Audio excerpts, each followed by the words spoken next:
Bismillahirrahmanirrahim. Assalamualaikum warahmatullahi wabarakatuh. Alhamdulillahi rabbil alamin wa bihi nasta'inu ala umuri dunya waddin. Thumma salatu wassalamu ala asyrafil anbiya'i wal mursalin nabiyina wa habibina Muhammadin wa ala alihi wa ashabihi ajma'in wa man sara ala nahjihi ila yaumiddin. Ya ayyuhalladzina amanu taqullaha haqqa tuqatih wa la tamutunna illa wa antum muslimun. Amma ba'd. Allahumma subhanaka la ilma lana illa ma 'allamtana innaka antal alimul hakim. Wa tub 'alaina innaka antat tawwabur rahim. Allahumma faqihna fid din wa 'allimna ta'wil warzuqna al-ikhlas fil ilmi wal 'amal. Rabbi shrah li sadri wa yassir li amri wahlul 'uqdatan min lisani yafqahu qawli. Allahumma amin. Ikhwani fid din wa akhwat fillah rahimani wa rahimakumullah. Alhamdulillah, pada kesempatan malam hari ini kembali kita bersyukur kepada Allah Subhanahu wa taala. Kita masih diberikan kenikmatan untuk bermajelis kembali melanjutkan mengkaji kitab Matan Abu Syuja' atau Matan Ghayah wa Taqrib yang ditulis oleh Al-Imam Abu Syuja' rahimahullah ta'ala, yang disertai membaca syarah yang ditulis oleh Profesor Dr. Mustafa Tib Al-Bugha dalam kitabnya Tadhib fi Adillati Matan Al-Ghayah wa Taqrib, yang mana kitab ini membahas tentang fikih sesuai kaidah-kaidah yang dibangun oleh para ulama dalam mazhab Syafi'i. Dan pada pertemuan yang sebelumnya kita sudah mulai memasuki bab zakat. Kita sudah selesai membahas pembahasan sholat, dan pertemuan yang sebelumnya kemarin kita sudah membaca sebagian dari pembahasan kitab zakah. Dan perlu kita sampaikan bahwasanya Imam Abu Syuja' rahimahullah ta'ala dalam Matan Takrib ini, ketika beliau membahas pembahasan zakat, maka beliau bagi ke dalam beberapa pembahasan besar. Pembahasan besar yang pertama, beliau membahas tentang syarat wajibnya zakat. Maka beliau perinci di situ syarat wajibnya zakat peternakan, syarat wajibnya zakat emas dan perak, syarat wajibnya zakat yang lainnya. Ya. Kemudian setelah itu beliau akan membahas nisab beserta kadar zakat yang dikeluarkan. Dan ini belum kita baca. Kemarin kita baru membaca sebagian dari syarat wajib zakat. Kemudian setelah itu Imam Abu Syuja' di dalam Matan Takribnya beliau membahas pembahasan besar yang ketiga, yaitu membahas tentang orang-orang yang berhak untuk menerima zakat. Orang yang berhak menerima zakat. Ya, yang dibahasakan dengan istilah mustahiqi zakah, orang-orang yang berhak menerima zakat. Kemudian yang terakhir beliau akan singgung juga tentang masalah zakat fitrah. Itu 4 pembahasan atau 4 tema besar yang ditulis oleh Imam Abu Syuja' dalam Matan Takrib dalam pembahasan fikih zakat. Meskipun di dalamnya ada poin-poin yang lebih rinci. Di pertemuan sebelumnya kita sudah membahas, ya, kita sedikit mengulang, sedikit flashback, ya, bahwasanya yang pertama, para ulama menyampaikan tidak semua harta itu memiliki kewajiban untuk dizakati. Yang disebutkan beliau di sini, hal yang wajib dizakati ada 5, kata beliau. Yang pertama adalah hewan ternak, yaitu mencakup 3 golongan hewan saja, zakat peternakan. Jadi tidak semua, ya, hewan kena zakat peternakan. Yang pertama adalah zakat peternakan, itu hanya mencakup ternak onta, ternak sapi, ternak kambing. Kemudian setelah itu ada zakat emas dan perak, ya, ada zakat emas dan perak. Kemudian setelah itu ada zakat zuru', zakat pertanian, ya, dan itu juga tidak semua, ya, tidak semua jenis pertanian ada kewajiban zakat. Nanti kita akan bahas karena kemarin belum sempat kita baca. Kemudian juga ada zakat buah-buahan. Dan itu juga tidak semua buah-buahan ada kewajiban zakat. Ya. Nanti kita akan bahas insyaallah. Kemudian ada juga zakat urudut tijarah, zakat perdagangan. Ya, zakat perdagangan. Sebenarnya ada dua zakat lagi yang beliau tidak sebutkan di awal kitab itu, tapi beliau sebutkan nanti di akhir. Karena di sini ulama ada khilaf, ini masuknya zakat atau bukan zakat. Ya. Yaitu zakat pertambangan, zakat ma'din, ya. Kemudian zakat rikaz, zakat barang temuan atau harta yang terpendam. Ya.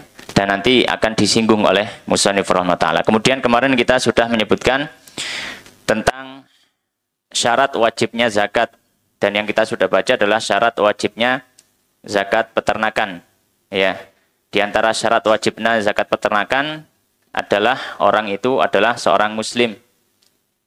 Maka tidak wajib zakat kalau dia adalah orang kafir. Adapun murtad kemarin kita sudah sempat rinci. Kemudian yang kedua, dia adalah orang merdeka, hurriyah. Ya, maka seorang budak, maka dia tidak memiliki kewajiban membayar zakat. Ya. Kemudian yang ketiga, wa milkut tam, kepemilikan sempurna. Dia dianggap sebagai pemilik daripada hewan tersebut. Maka di sini kalau misalkan budak mukatab, kemarin kita sudah sempat singgung budak mukatab, ya, maka ini tidak ada kewajiban untuk berzakat. Kemudian wan nisab, mencapai nisab. Maka kalau hewan-hewan ternak ini belum mencapai nisab, tidak ada wajib zakat. Kemudian haul, sudah berlalu 1 tahun. Maka kalau misalkan masih belum genap 1 tahun hewan itu dimiliki, maka tidak ada kewajiban zakat. Kemudian syarat berikutnya yang terakhir adalah as-saum. Ya, yaitu hewan itu diberikan pakan dari rumput-rumput liar atau makanan yang tidak beli. Ya, makanan yang tidak beli. Ataupun kalau misalkan beli, itu nilainya sangat-sangat kecil sekali. Maka di sini tidak termasuk kalau misalkan hewan itu diberikan pakan tapi pakannya beli. Ya. Tapi kemudian kemarin saya tambahi sedikit yang tidak ditulis oleh Imam Abu Syuja, dan ini ditulis dalam kitab-kitab fikih yang lainnya, yaitu dia bukanlah hewan pekerja. Ya. Dia bukanlah hewan pekerja. Maka kalau misalkan dia memiliki hewan, ya, kemudian totalnya itu sudah mencapai nisab dan sudah mencapai 1 tahun, tapi hewan-hewan ini memang dipersiapkan untuk kerja. Misalkan dia punya ladang yang banyak dan hewan-hewannya ini memang digunakan untuk membaca sawahnya misalkan. Ya. Maka di sini tidak ada kewajiban zakat, ya. Sebagaimana dalam satu hadis Nabi SAW menyampaikan, laisat fil awamili shadaqah. Tidak ada zakat pada hewan-hewan pekerja. Kemudian ya, berikutnya adalah syarat wajibnya zakat emas dan perak. Ya, di antaranya ya sama seperti sebelumnya. Yang pertama syarat wajibnya dia muslim. Nah, kalau orang punya simpanan emas atau perak dan dia adalah orang kafir, tidak ada kewajiban zakat. Yang kedua dia orang merdeka, sama. Kemudian yang ketiga dia adalah orang yang memiliki secara sempurna, maka di sini tidak termasuk kalau budak mukatab. Kemudian berikutnya mencapai nisab. Nanti nisab akan kita bahas di pembahasan nisab. Kemudian sudah mencapai haul. Ya. Dan kemarin sempat kita singgung juga bahwasanya emas dan perak para fuqaha mengkiaskan itu kepada mata uang modern. Ya, adapun mata uang modern nisabnya pakai apa? Kemarin kita sampaikan ada yang menyatakan boleh milih, bisa pakai nisab emas, bisa pakai nisab perak. Kemudian kita juga sampaikan pendapat kedua menyatakan yang dipakai hanya nisab emas saja, tidak pakai nisab perak. Kenapa? Karena tingkat nilai perak di zaman Nabi dengan zaman sekarang itu sangat jauh berbeda. Kalau di zaman Nabi harga emas itu 1 dinarnya setara dengan 12 dirham. Ya, setara 12 dirham. Dan kemarin kita sudah pakai hitung-hitungan, saya catatkan. Kurang lebih berarti harga 1 gram perak di masa lampau itu sekitar 500 ribuan. Tapi hari ini harganya mungkin hanya tidak sampai 50 ribu. Dan ketika kita sampaikan berarti nilai perak ini sudah mengalami inflasi yang sangat jauh dari zaman Nabi SAW sekitar 90 lebih. 90% lebih. Ya. Sedangkan emas dia tetap stabil. Sehingga pendapat kedua menyatakan kalau mau zakat uang, maka ngukur nisabnya jangan pakai perak. Karena terlalu jauh jaraknya. Ya. Terlalu jauh jaraknya. Ya. Bisa jarak puluhan juta. Ya. Sedangkan di zaman Nabi jaraknya tidak begitu besar. Ya. Tapi para ulama ya juga menyampaikan kalau misalkan untuk kehati-hatian dia, nggak apa-apa lah daripada saya hitung-hitung sodakoh juga gitu ya. Hitung-hitung membantu yang lainnya, maka tidak ada masalah dia ngambil nisab perak. Tapi kalau mengambil pendapat yang kedua menyatakan pakai nisab emas juga tidak ada masalah. Baik. Sekarang kita akan lanjutkan pembahasan syarat-syarat wajib. Ya, jadi kita masih dalam pembahasan syarat wajib.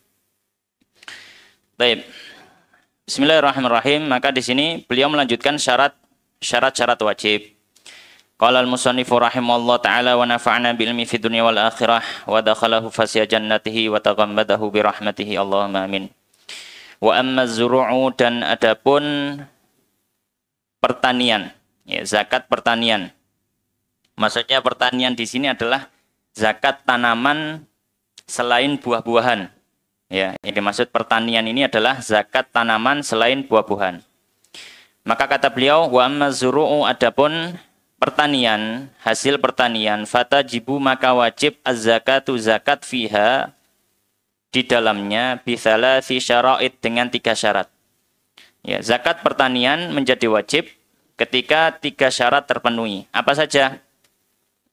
Yang pertama, beliau menyampaikan, an yakuna, hendaknya, atau an yakuna, bahwasanya hal tersebut atau tumbuhan tersebut mimma, dari tumbuhan yang yazra'uhu, ditanam oleh al-adamiyun, manusia, ya, yang ditanami oleh manusia. Dalam artian kalau misalkan ada tanah bebas, ya, ada tanah bebas. Kemudian di tanah bebas itu ada tumbuhan liar yang kita tidak tahu siapa yang menanam. Bisa jadi pernah terjadi banjir, kemudian banjir ini membawa benih, kemudian di situ tumbuh tumbuhan itu sampai sangat banyak sekali. Kemudian kita, ya, sebagai orang yang mau menguasai lahan tersebut, dengan syarat itu tanah bebas, ya, menguasai lahan tersebut, kemudian kita panen. Apakah wajib zakat? Tidak ada kewajiban, karena itu yang nanam bukan manusia, dia tumbuh secara alami. Ya, dia tumbuh secara alami. Ya, tapi di sini para ulama mengecualikan, kecuali kalau misalkan dia punya tanah, dia sudah punya tanah, dan tiba-tiba tumbuh secara alami. Jadi tanah itu sudah dimiliki orang, ya. Kemudian tumbuh secara alami, maka di sini ketika dia panen, dia tetap keluarkan zakat. Loh, katanya kan harus ditanam oleh manusia, iya, itu syaratnya. Tapi di sini tanah yang dipakai itu sudah dimiliki orang, sehingga meskipun dia tidak ditanam oleh manusia, tumbuhan itu sudah punya pemilik sejak awal. Maka di sini wajib untuk dikeluarkan zakatnya. Berbeda halnya kalau misalkan dia di tanah yang liar, dan ini tumbuhan yang tumbuh begitu saja, kemudian baru ada orang datang menguasai lahan tersebut. Tapi kalau hari ini, insya Allah hampir tidak ada. Ya, tidak terjadi. Itu zaman, ya mungkin zaman sangat dahulu sekali. Tapi fa'ala kulli hal, ini syarat yang pertama. Kemudian syarat yang kedua, wa an yakuna qutan muddakharan. Ya. Wa an yakuna, dan tumbuhan itu adalah kutan, makanan pokok, muddakharan, yang bisa disimpan. Muddakharan, yang bisa disimpan. Maka di sini ditulis oleh pensyarah di sini Profesor Mustafa Dib Al-Buqa, beliau menyampaikan ayyumkinu iddikharuhu dunaan yafsud, yaitu tumbuhan itu memungkinkan untuk disimpan dan dia tidak membusuk atau dia tidak rusak ketika disimpan untuk waktu yang lama. Sedangkan makna al-qut, apa yang dimaksud dengan qut? Beliau mengatakan wal qutu huwa ma yakunu aslut ta'am, huwa ma yakunu aslat ta'ami al-ghalibi.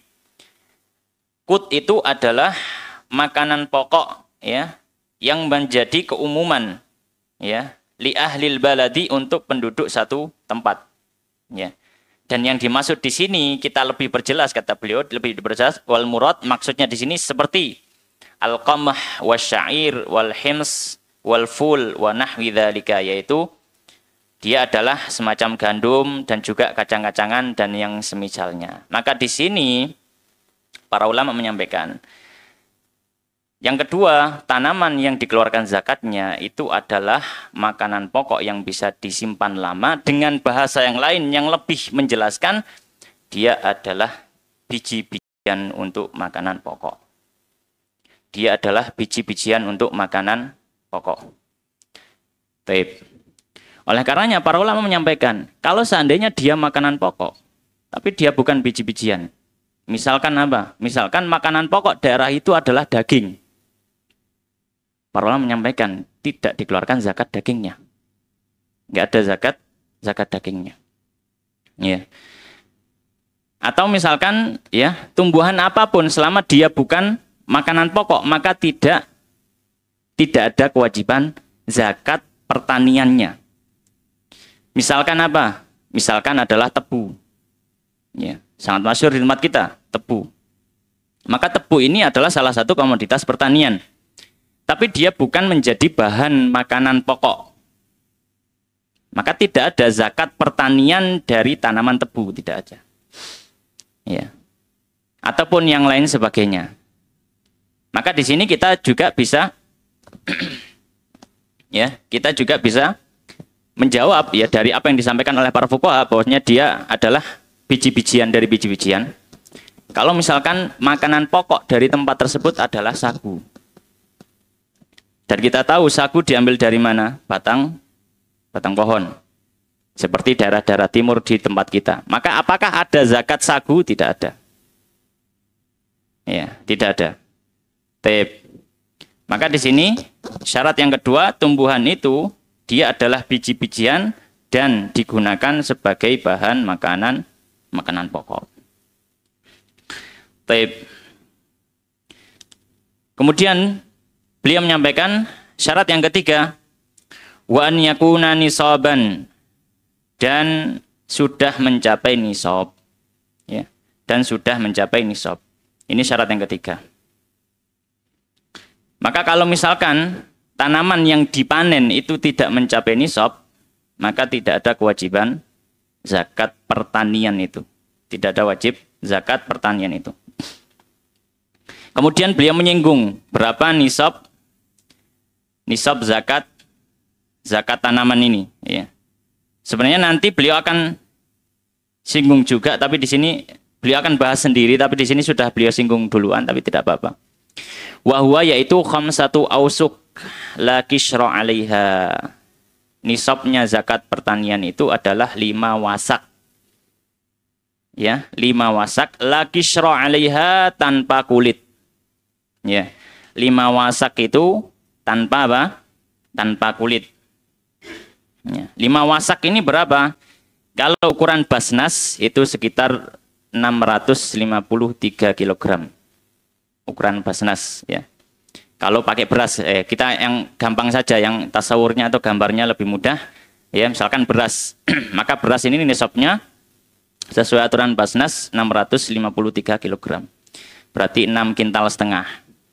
Maka kalau misalkan dia panen, ya kemudian kok tidak mencapai 6,5 kintal, 653 kg, maka tidak ada kewajiban zakat pertanian ketika dia panen itu.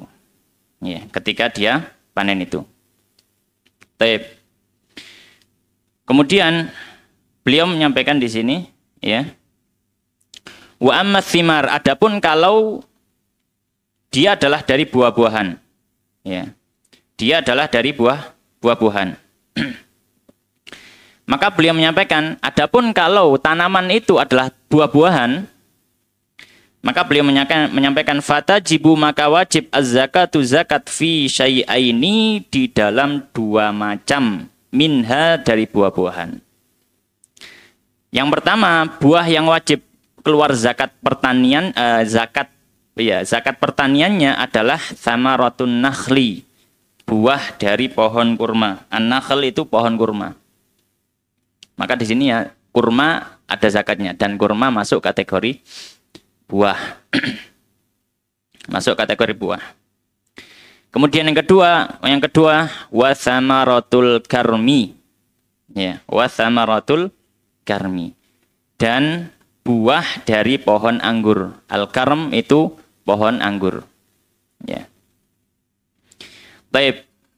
Nah, dalilnya apa? Zakat untuk dua buah ini, yaitu buah kurma dan buah anggur. Apa dalil wajib zakat untuk dua buah ini? Dalilnya adalah disebutkan oleh pensyarah di sini, hadis yang diriwayatkan Imam Abu Dawud, Imam Tirmidzi, Imam Ibnu Majah dan lainnya. Dari sahabat Attab ibni Usaid radhiyallahu taala anhu qol, beliau menyampaikan amara Rasulullah sallallahu alaihi wasallam memerintahkan an yukhrasal inabu, untuk dihitung ya, khors itu diperkirakan hasil panen keluar berapa.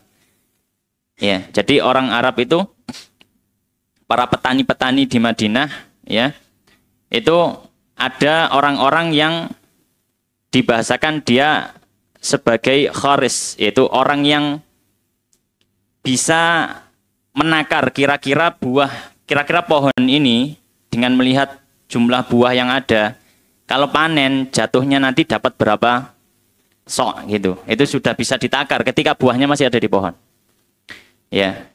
Maka di sini dianjurkan, tidak diwajibkan. Dianjurkan ketika misalkan orang itu punya lahan pertanian yang sedang ditanami, dianjurkan ketika sudah mulai terlihat buah-buah itu, ya, dianjurkan bagi para pemimpin, bagi waliul amr atau mungkin pemilik tanah itu sendiri untuk memperkirakan kira-kira dari semua tanaman ini nanti keluarnya berapa, hasil panennya berapa kilo gitu, berapa kintal.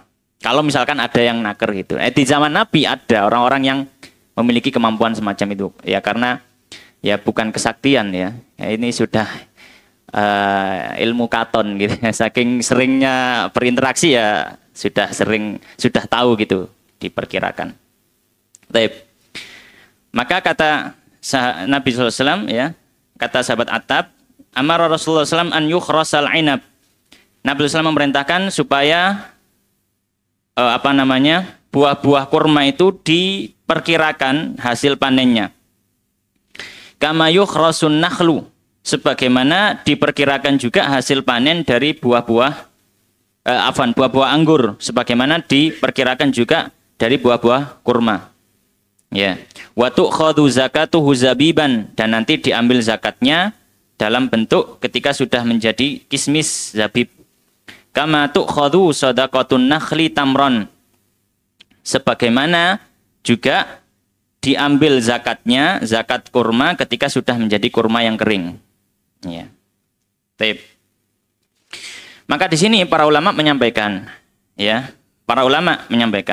di dalam mazhab Syafi'i, ilah alasan hukum dari semua jenis atau komoditas pertanian. Ketika melihat semua dalil yang ada, mereka membuat satu kesimpulan. Maka ada alasan hukum di sini.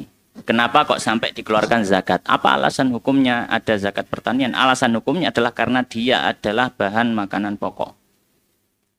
Dan di zaman Nabi, bahan makanan pokok selain gandum adalah kurma dan kismis.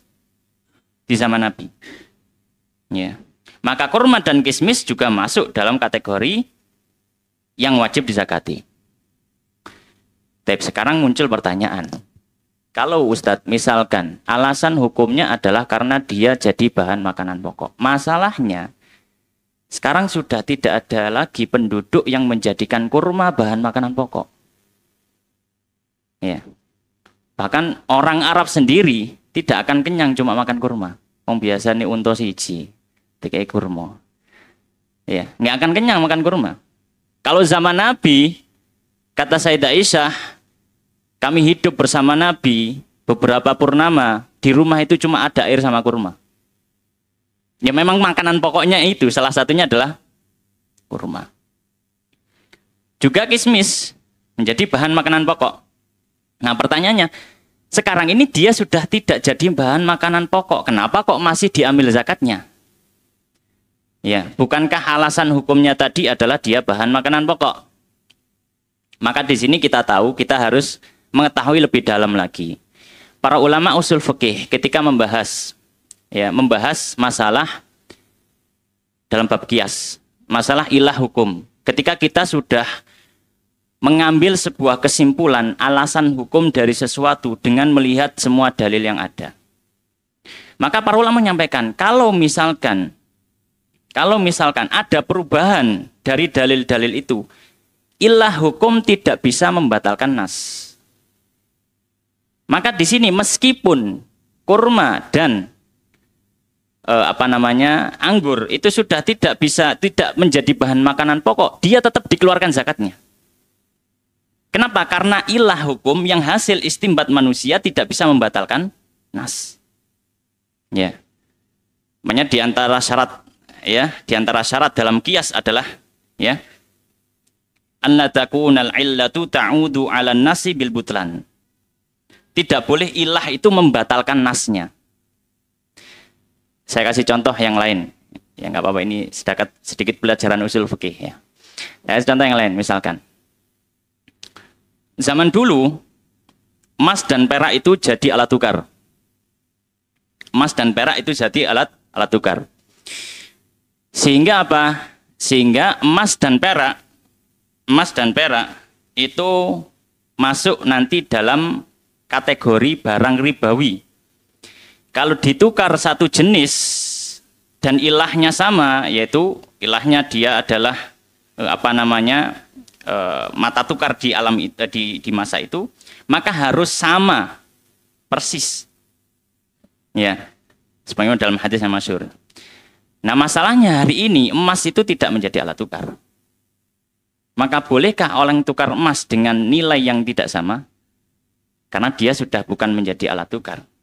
Kita katakan tidak boleh. Kenapa? Karena ilah hukum, alasan hukum itu tidak bisa membatalkan nasnya. Ya, tidak bisa membatalkan nasnya.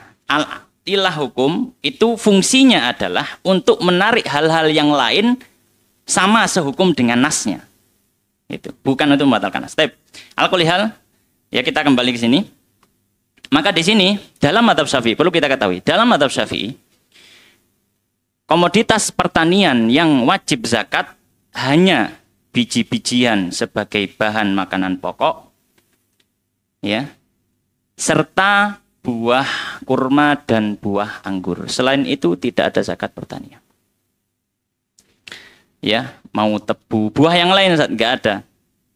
Mau tebu, mau jeruk, mau apel, mau duren, mau nongko, okay? Buah naga, meskipun hektar-hektaran, zakat pertanian tidak ada dalam mazhab Syafi'i. Ya. Dalam mazhab Syafi'i tidak ada. Tapi di sini kita sampaikan sebuah faedah. Ya. Di mazhab yang lain. Ya, kalau dalam mazhab Syafi'i nggak ada. Tapi kita sampaikan faedah kalau dalam mazhab lain. Misalkan menurut Imam Abu Hanifah. Imam Abu Hanifah menyampaikan, ya, semua hasil panen wajib zakat. Nggak pandang dia mau makanan pokok, bukan makanan pokok, pokoknya dia itu adalah komoditas pertanian, maka ada kewajiban zakat. Ya. Ya, ada kewajiban apa? Kewajiban zakat. Kecuali yang ditanam itu kayu, diambil kayunya itu, ya. Atau tebu. Karena tebu sehukum dengan kayu. Ya. Orang nanam jati gitu. Kemudian panen jati, nggak ada zakat pertanian jati gitu, nggak ada. Ya, sengon misalkan, nggak ada zakat pertanian kayu sengon, nggak ada. Tapi kalau selain kayu dan sehukum dengan kayu, yaitu qasab itu semacam tebu, maka ini ya wajib untuk zakati, buah apapun, tanaman apapun. Itu kalau dalam mazhab Imam Abu Hanifah. Kalau dalam mazhab Imam Abu Hanifah. Oh ya, juga ada tambahan, dan juga yang sejenis rumput-rumputan. Yang sejenis rumput-rumputan. Jadi kayak sayur-sayuran seperti itu. Maka ini juga menurut Imam Abu Hanifah tidak ada kewajiban zakat. Ya, tapi kalau misalkan buah, apalagi buah-buah yang mahal-mahal, misalkan punya nilai yang cukup lumayan gitu ya. maka ini wajib zakat. Nah, itu menurut Imam Abu Hanifah. Kalau dalam mazhab Syafi'i maka tidak ada kewajiban zakatnya. Taib. Nah, itu kalau dalam mazhab Imam Abu Hanifah. Imam Ahmad cara pandang beliau sudah beda lagi. Imam Ahmad berpandangan kalau misalkan ya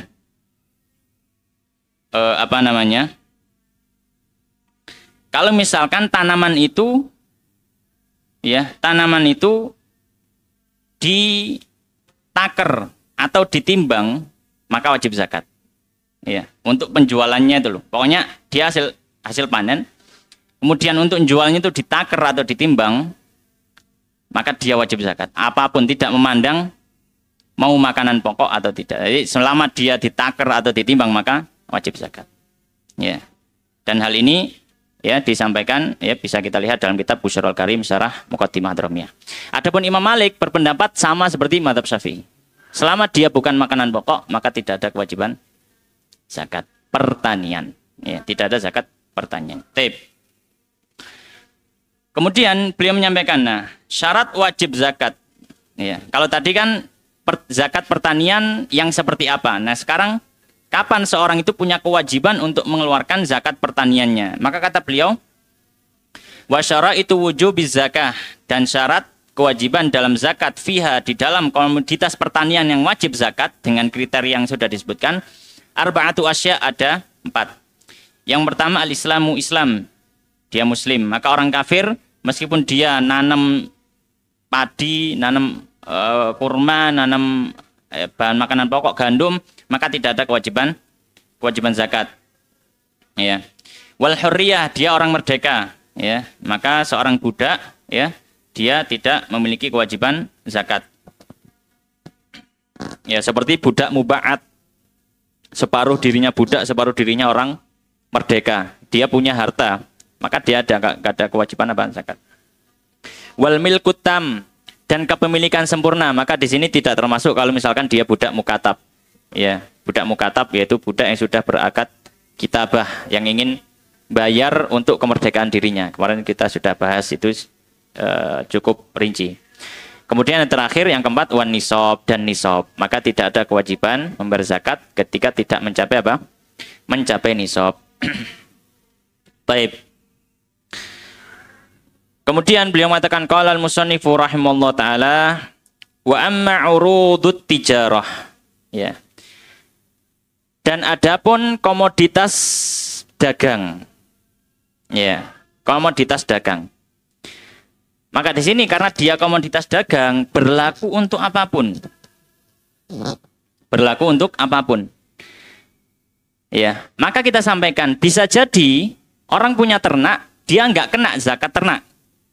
Bisa jadi orang punya ladang, sawah, lahan, pertanian, dia tidak kena zakat pertanian. Tapi memungkinkan dia untuk kena zakat perdagangan. Ya, memungkinkan dia untuk kena zakat perdagangan. Nah, kalau zakat perdagangan ini berlaku untuk semua barang apapun. Tidak pandang bulu. Ya. Mau itu hewan, mau itu buah-buahan, mau itu tanaman-tanaman atau apapun itu, atau barang elektronik atau apapun itu. Ya. Maka kalau zakat pertanian itu berlaku untuk semua barang. Maka kata beliau wa amma urudut tijarah, adapun komoditas perdagangan, fatajibuz zakatu, maka wajib zakat fiha di dalamnya bisyaraitil madhkurah, dengan beberapa syarat-syarat yang sudah disebutkan fil athman, dalam zakat emas dan perak. Nah, di zakat emas dan perak syaratnya disebutkan ada 5. Maka ini juga berlaku bagi syarat zakat perdagangan. Apa saja?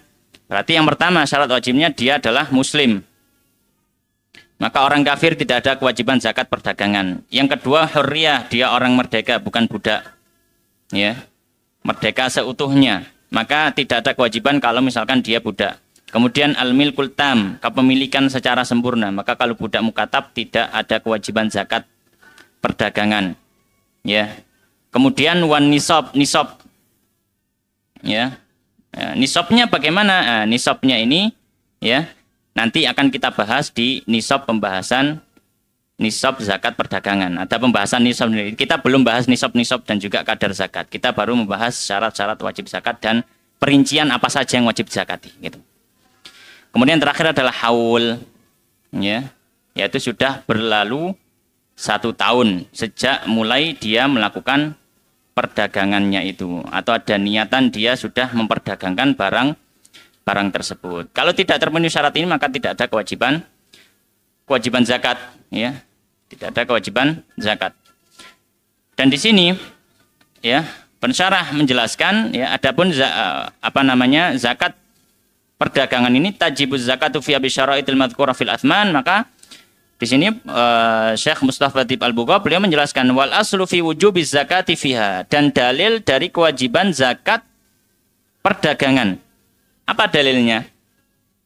Beliau menukil dalil dalam surat Al-Baqarah ayat 267. Ini dalil dari zakat perdagangan. Apa firman Allah Subhanahu wa taala dalam surat Al-Baqarah? Allah berfirman, ya ayyuhalladzina amanu anfiqu min thayyibati ma kasabtum. Ya. Allah Subhanahu wa taala menyampaikan, ya ayyuhalladzina amanu, wahai orang yang beriman. Anfiqu, nafkahkanlah, infakkanlah. Yang dimaksud infak di sini bukan sedekah sunnah, tidak, tapi adalah zakat. Maksudnya adalah keluarkan zakat min thayyibati, dari hal-hal yang baik.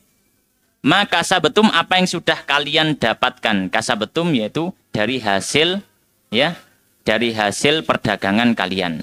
Ya.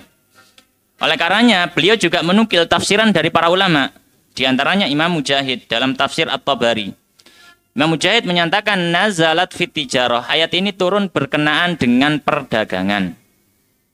Maka ini menjadi landasan kewajiban zakat perdagangan.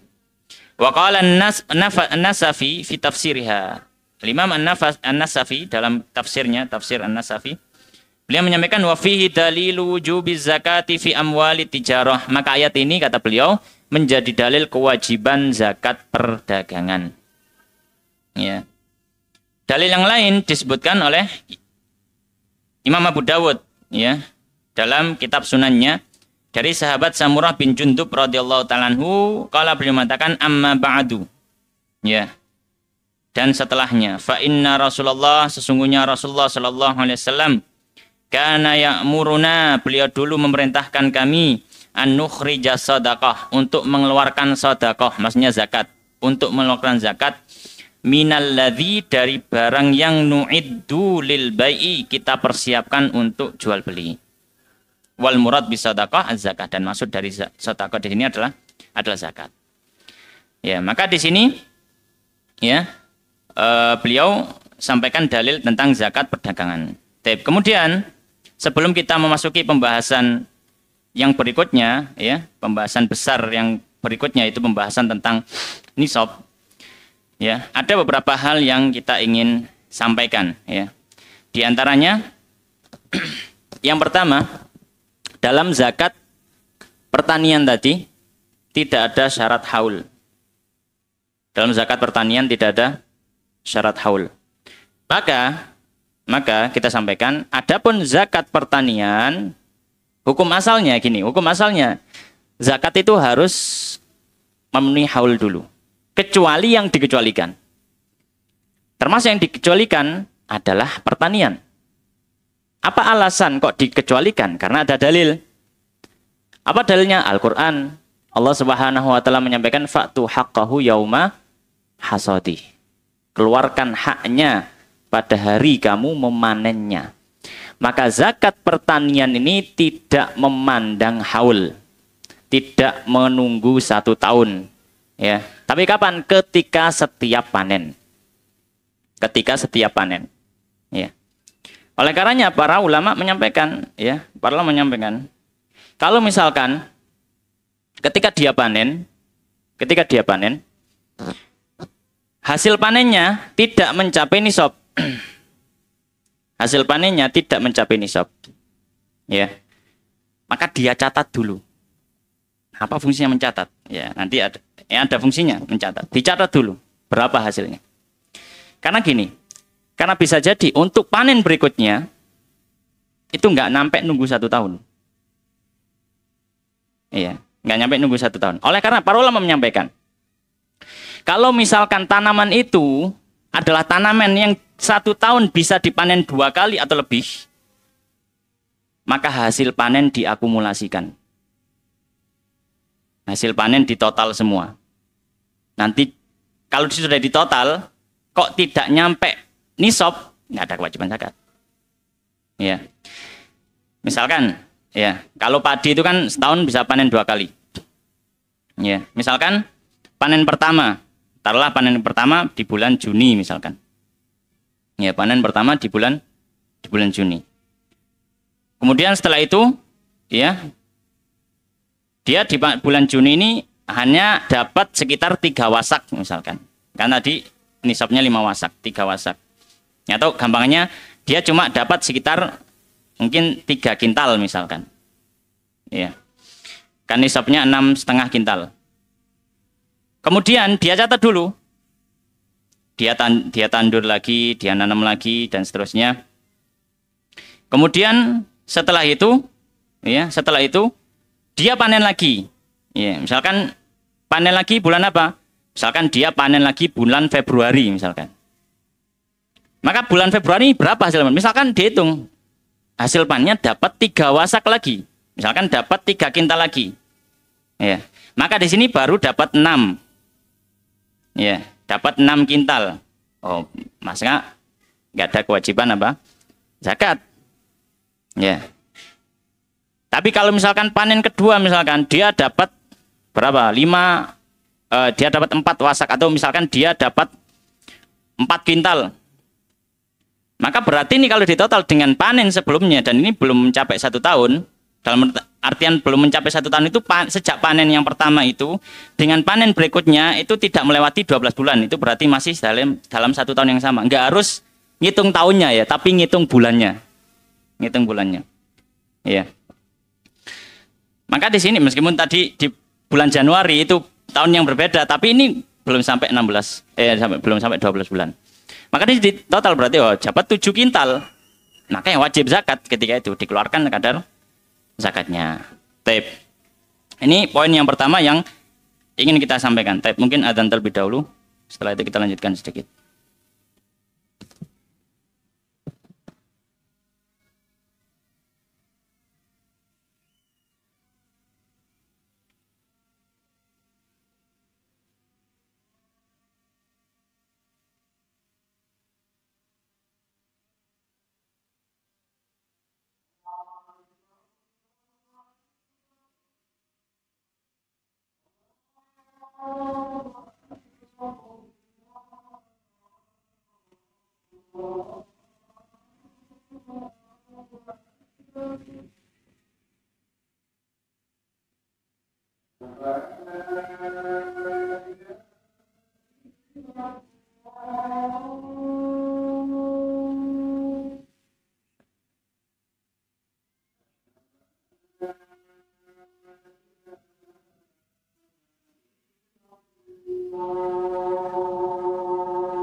Baik.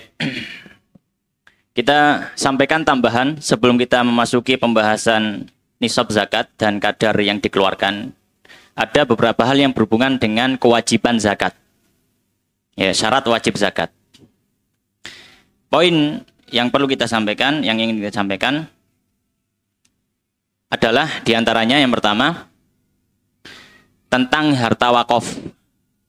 Kalau harta itu harta wakaf. Apakah ada kewajiban zakat kalau misalkan harta itu harta wakaf? Ya. Maka di sini para fuqaha menyampaikan kalau harta itu harta wakaf tidak ada kewajiban mengeluarkan zakatnya. Tidak ada kewajiban mengeluarkan zakatnya. Ya. Saat gimana harta wakaf kok memungkinkan ada kemungkinan dikeluarkan zakatnya. Misalkan karena mungkin hari ini orang itu jarang wakaf lahan ya. Orang biasanya hari ini tuh wakafnya benda atau lahan tapi dibangun biasanya masjid atau madrasah. Ya, ini yang mungkin perlu dihidupkan lagi. Dihidupkan lagi dan perlu disadarkan bagi kaum muslimin. Di zaman kekhilafan Islam zaman dulu, itu guru-guru ngaji atau guru-guru madrasah itu mereka mendapatkan gaji yang luar biasa, mencukupi untuk mereka, sangat banyak sekali. Ya. Pertanyaannya, dari mana negara memberikan fasilitas pendidikan gratis, bahkan sampai gurunya mendapat gaji yang berkecukupan? Ya. Bahkan kalau di zamannya Khilafah Abbasiyah itu ada ada istilahnya itu pekerjaan-pekerjaan yang nilai upahnya itu fantastis. Di antaranya yang paling besar di zamannya kekhalifahan Abbasiyah itu adalah tugas menerjemahkan buku. Itu mereka menyampaikan di zaman kekhalifahan Abbasiyah, orang yang bisa menerjemahkan buku pengetahuan ke bahasa Arab, dia dapat upah emas seberat bukunya. Ya. Bukunya beratnya 1 kilo ya dapat emas 1 kilo. Nah, para ulama, para cendekiawan muslim, mereka menyampaikan harta yang digunakan untuk membayar pendidikan gratis ini diambil dari wakaf kaum muslimin. Nah, dari mana wakafnya? Karena dulu orang itu wakaf lahan produktif. Jadi misalkan saya punya sawah beberapa hektar misalkan. Kemudian ini saya wakafkan ke negara. Saya wakafkan tanah ini untuk kepentingan ma'had ini. Maka sawah itu dikelola, ada nadirnya. Nadirnya mengelola, maka semua hasil panen nanti dibagi. Ada upah untuk pekerjanya, ada upah sebagai nadirnya, kemudian sisanya kemana keuntungan sisanya? Ya masuk ke dalam ma'had tadi. Sehingga tidak mengambil dari Baitul Mal, tidak mengambil dari kas negara yang hasil dari jizyah atau ghanimah atau harta fai, tidak mengambil dari situ. Nah, maka kalau misalkan wakafnya model seperti ini, lahan produktif yang menghasilkan, kemudian taruhlah di situ ada kewajiban, atau misalkan wakafnya adalah berupa ternak. Ternak ini semuanya pokoknya saya wakafkan untuk pondok ini misalkan. Ya, untuk pondok ini. Maka ya sudah ya, apa namanya? Kalau pondok-pondok zaman dulu itu kan kadang biasanya kiainya yang punya sawah gitu ya. Jadi ya sawahnya itu memang wis sawah iki gaya rek pondok. Itu maksudnya ya hasilnya ya wis dibuat untuk hidupi pondok itu gitu. Ya. Dan itu yang semakin hari tradisi itu mulai menghilang. Orang itu wakaf, semangat wakaf untuk membangun masjid, bangunan gitu ya, atau wakaf benda gitu. Padahal ada wakaf yang juga lumayan sangat-sangat menjanjikan pahala itu. Iya. Tapi ala kulihal.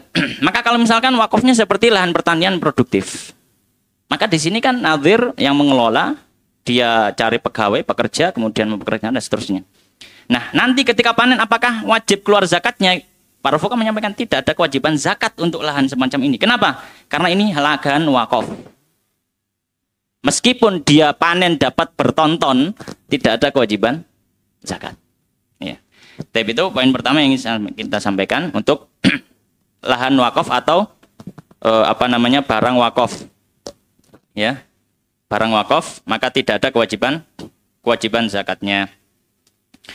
Kemudian catatan yang kedua yang ingin kita sampaikan. Ketika seorang punya kewajiban zakat, tapi dia juga punya utang. Punya utang. Pertanyaannya, apakah hutang ini bisa menghalangi kewajiban zakatnya? Pendapat muktamad dalam mazhab Syafi'i, hutang tidak menghalangi kewajiban zakat seseorang. Hutang tidak menghalangi kewajiban zakat seseorang. Ya. Maka misalkan ya seseorang ya punya hutang misalkan ya sekian puluh juta ya dengan tempo berapa tahun misalkan. Dan dia punya sawah. Kemudian dia panen, kalau panennya dapat 5 ton misalkan. Maka apakah nilai hutangnya ya itu bisa mengurangi hasil panen, dalam artian misalkan hasil panen kalau diuangkan berapa, terus dikurangi dari utangnya, kemudian baru di situ dilihat ini capai nisab atau enggak? Tidak dihitung. Tidak melihat kepada hutang itu. Jadi hutang tidak menghalangi apa? Tidak menghalangi kewajiban zakat. Dia tetap wajib membayar zakat, dan tentu saja dia tetap wajib bayar hutangnya. Dan ini yang menjadi pendapat muktamad. Misalkan kita nukilkan di sini, ya. Kita nukilkan di sini yang disebutkan oleh Imam Al-Khatib Asy-Syirbini dalam Al-Iqna', beliau mengatakan wala yamna'u dainun walau hujira bihi wujubaha, dan hutang meskipun dia adalah orang yang mahjur alaih, maka maka hutang itu tidak menghalangi kewajiban zakat, ya. Maka hutang itu tidak menghalangi kewajiban zakat. Bahkan dalam kitab yang lain sama, kitab yang lain misalkan Busyrul Karim, ya, Syarah Muqaddimah Hadramiyah. Beliau menyampaikan, ya, Syekh Sa'id Ba'asyan, wala yamna'u dainu wujubaha wa in hujira bihi wa qila yamna'u wujubaha mutlaqan. Ya. Beliau menyampaikan, dan hutang tidak menghalangi wajib zakat meskipun dia orang yang mahjur alaih. Mahjur alaih kita bahas nanti di pembahasan muamalah. Wa qila yamna'u wujubaha, dan ada pendapat mengatakan hutang menghalangi zakat. Ya, hutang menghalangi zakat, ya, mutlaqan, secara mutlak. Tapi pendapat muktamad dalam mazhab Syafi'i, hutang tidak menghalangi zakat, ya. Hutang tidak menghalangi zakat. Itu poin yang kedua yang ingin kita sampaikan. Kemudian poin yang ketiga tentang anak yang belum balik. Kalau misalkan dia punya harta dan sudah terpenuhi syarat wajibnya, apakah wajib zakat atau tidak? Maka para ulama, para fuqaha menyampaikan, kalau dia anak belum balik, dia punya harta dan sudah wajib zakat, nisab terpenuhi, haul terpenuhi, para ulama menyampaikan tetap wajib zakat meskipun dia belum balik. Makanya ketika kita membahas syarat-syarat wajib tadi, tidak ada disebutkan syarat balik. Tidak disebutkan syarat balik. Bagaimana gambaran masalahnya? Contoh misalkan ada anak yang kecil misalkan, ayahnya mati, misalkan dia laki-laki satu-satunya, maka dia dalam ilmu waris sudah asobah, menguasai seluruh harta sudah. Ya. Bapaknya ninggalkan warisan, ya. Berapa misalkan? Taruhlah ninggalkan warisan 700 triliun misalkan. Ya. Kaken ya. Kaken 700 triliun. Gak bayang nonule gitu. Ya, tapi misalkan 700 triliun. Tapi anak ini masih balita, orang 1 tahun 2 tahun. Dia sudah punya aset 700 triliun. Ya, aset harta yang tersimpan. Ya, bentuknya tabungan. Kemudian 1 tahun, apakah dikeluarkan zakatnya? Para ulama mengatakan iya, dikeluarkan zakatnya. Diambil zakatnya. Ya. Alasannya apa? Alasannya ya, adalah satu hadis yang diriwayatkan Imam Daruqutni. Bahwasanya Nabi SAW menyampaikan man waliya yatiman lahumal falyatajir lahu wa la yatrukhu hatta ta'kulahu sadaqah. Siapa yang dia itu mentarbiyah, mendidik ya, menjadi wali bagi seorang anak yatim. Dan anak ini punya harta. Maka kata Nabi SAW, hendaknya walinya memutarkan harta si anak. Diperdagangkan dan seterusnya. Supaya apa kata Nabi? Wala yatruku hatta ta'kulahu sadaqah. Jangan biarkan harta itu cuma diem saja. Sehingga apa? Sedekah memakan harta itu. Apa yang dimaksud sedekah? Ya zakat. Kenapa? Karena tiap tahunnya akan diambil zakat. Ya. Maka supaya harta itu tidak berkurang, maka dibuat usaha. Ya.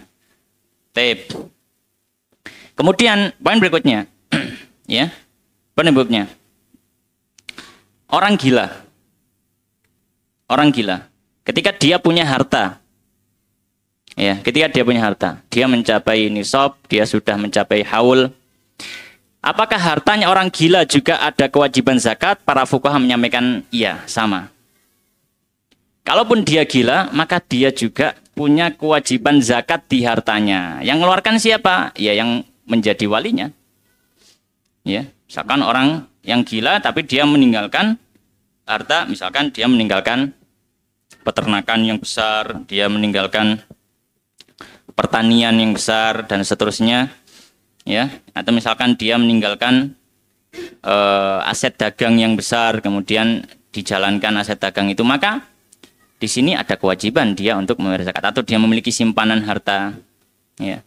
Dalilnya apa? Dalilnya adalah firman Allah Subhanahu wa taala. Keumuman firman Allah Subhanahu wa taala di mana Allah menyampaikan khudz min amwalihim shadaqatan. Ya, maka di sini Allah Subhanahu wa taala menyampaikan khudz min amwalihim. Ambillah dari harta mereka. Mereka ini kembali kepada kaum muslimin. Ya, karena Islam dipersyaratkan. Tapi di sini tidak ada penjelasan lebih lanjut. Ya. Maka dhamir itu termasuk lafadz yang sifatnya umum, mencakup semuanya. Maka tidak pandang bulu selama dia muslim, mau dia balik atau belum balik, mau dia berakal atau enggak punya akal, hilang akal, maka tetap ada kewajiban apa? Kewajiban zakat. Ya. Demikian juga hadis, ya, ucapan sahabat Abu Bakar radhiyallahu taala anhu dalam hadis yang diriwayatkan Imam Bukhari. Ketika sahabat Abu Bakar punya hadis yang cukup panjang tentang nisab hewan ternak. Ya. Insyaallah di pertemuan berikutnya kita akan mulai membahas pembahasan nisab. Ya, ada nisab hewan ternak, berapa kadar zakatnya, nisab nisab emas perak, berapa kadar zakatnya dan seterusnya. Kita bahas di pertemuan berikutnya insyaallah. Jadi dalam hadis itu sahabat Abu Bakar di akhir hadis menyatakan hadhihi faridatus sadaqah. Ini adalah kadar kewajiban zakat. Allati faradaha Rasulullah, yang sudah diwajibkan oleh Rasulullah sallallahu alaihi wasallam. Alal muslimin, atas kaum muslimin. Ya. Maka di sini disebutkan oleh para ahli usul fikih, alif lam di sini, alif lam itu memberikan faedah keumuman, termasuk lafadz-lafadz yang memberikan dampak keumuman lafadz adalah jamak dengan adanya alif lam. Ya, maka ini mencakup umum semuanya, kaum muslimin, baik laki-laki, perempuan, anak-anak, orang sudah balik, berakal atau dia orang gila. Maka dari lafat-lafat umum ini para ulama tidak mempersyaratkan dia harus berakal, dia harus balik, tidak ada persyaratan semacam itu. Yang penting dia muslim maka sudah masuk dalam khitab ayat dan juga hadis. Ya. Tapi mungkin ini beberapa catatan ya, tambahan dari saya pribadi untuk pembahasan syarat wajib zakat. Demikian, ada pertanyaan barangkali? Oke, kalau tidak ada kita akhiri, kita tutup dengan doa kafaratul majelis. Subhanakallahumma bihamdika asyhadu an la ilaha illa anta astaghfiruka wa atubu ilaik. Wa akhiru da'wana alhamdulillahirabbil alamin wallahu taala alam. Assalamualaikum warahmatullahi wabarakatuh.